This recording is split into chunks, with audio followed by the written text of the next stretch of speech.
వెళ్ళే అప్పుడు ఈ పెద్ద ఇల్లుని చూసి ఈ ఇల్లు ఎవరిది, సరేలే మనం చూద్దాం, ఇంత పెద్దగా ఉంది కదా ఎవరిది అని చెప్పేసి వెళ్ళిందంట. వెళ్ళేసరికి అందరూ సేవకులు ఉన్నారంట.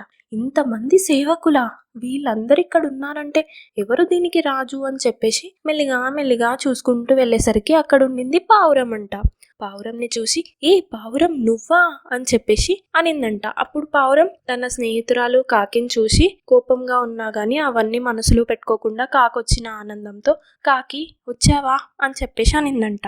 దీనికెలా ఇంత పెద్ద ఇల్లు వచ్చింది, సరే మనము ఏదోలా మేనేజ్ చేసేసి దీంతో అన్ని నిజాలు రాబట్టుకుందామని చెప్పేసి నన్ను క్షమించు పావురం, నేను నిజం తెలుసుకున్నాను, నిన్నలా వెళ్ళమని చెప్పి ఉండకూడదు అని చెప్పేసి కాకి నటించిందంట నిజాలు తీసుకొద్దామని చెప్పేసి. అప్పుడు పావురం కాకితో ఉన్నదంతా చెప్పిందంట. ఇలా నేను శివుడిని వేడుకునేసరికి నువ్వు కాలు విరగొట్టావని చెప్పేసరికి నాకు శివుడు ఇదంతా ఇచ్చాడు అని చెప్పేసరికి కాకి ఓ కాలు విరగొట్టుకుంటే శివుడు ఇలా ఇచ్చాడా, అయితే నేను కూడా అలానే చేస్తా అని చెప్పేసి కాకి దాని కాలు అదే విరగొట్టుకుందంట. విరగొట్టుకొని శివుడిని ప్రార్థించింది.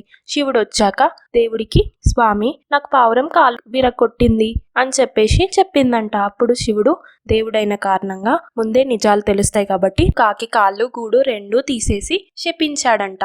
అంటే దీని యొక్క నీతి ఏంటి, కష్టంలో ఉన్నవారికి సహాయం చేయాలి. ద్రోహం అబద్ధం పాపం తెస్తాయి, నిజాయితీ ఇంకా స్నేహం విజయాన్ని ఇస్తాయి. కాకి తవ్విన కోతిలో కాకియే పడింది.